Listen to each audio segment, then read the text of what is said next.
বাংলাদেশের বিষয়ে আজ চূড়ান্ত সিদ্ধান্ত জানাতে পারে আইসিসি। ভারতীয় সংবাদ সংস্থা এএনআই বলছে, বাংলাদেশের বিরুদ্ধে কঠোর ব্যবস্থার কথা ভাবছে আইসিসি। সেই সিদ্ধান্ত নিতে দুবাইতে পৌঁছেছেন আইসিসি প্রধান জয় শাহ।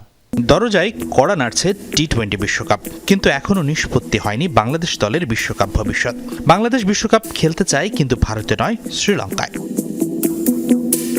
আইসিসির সভায় বাংলাদেশের এই দাবি খারিজ হবার পর আবারও আইসিসির কাছে ইমেইল করেছে বিসিবি, যেখানে বলা হয়েছে ভারতে বাংলাদেশ দল ও সংশ্লিষ্টদের নিরাপত্তার ঝুঁকি পর্যালোচনা করতে ইন্ডিপেন্ডেন্ট রেজলিউশন কমিটি বা স্বাধীন বিরোধ নিষ্পত্তি কমিটি গঠন করা হোক। তবে বাংলাদেশের সেই দাবি নাকি মানার সম্ভাবনা খুবই কম বলছে ভারতীয় গণমাধ্যম।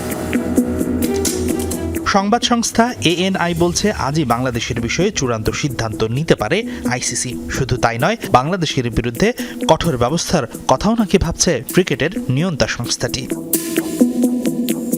এএনআই বলছে, বাংলাদেশ ইস্যুতে সিদ্ধান্ত নিতে এখন আইসিসির চেয়ারম্যান জয় শাহ দুবাইতে অবস্থান করছেন। আইসিসির সদর দপ্তরে এই সংকট সমাধানের জন্য একটি জরুরি বৈঠক হওয়ার কথা রয়েছে শনিবার। এএনআইয়ের মতে, বাংলাদেশ ভারতে না যাবার সিদ্ধান্তে অনড় থাকলে এই সভা শেষে বিশ্বকাপ থেকে আনুষ্ঠানিকভাবে বাংলাদেশ দলকে বাদ দেবার ঘোষণা দেবে আইসিসি। সেই সাথে বিসিবির বার্ষিক আয়ের একটি বড় অংশ, প্রায় $28 মিলিয়ন বা 240 কোটি টাকা কেটে নেবার ঘোষণাও দিতে পারে আইসিসি শাস্তি হিসেবে। হাসিনুর রহমান, যমুনা স্পোর্টস।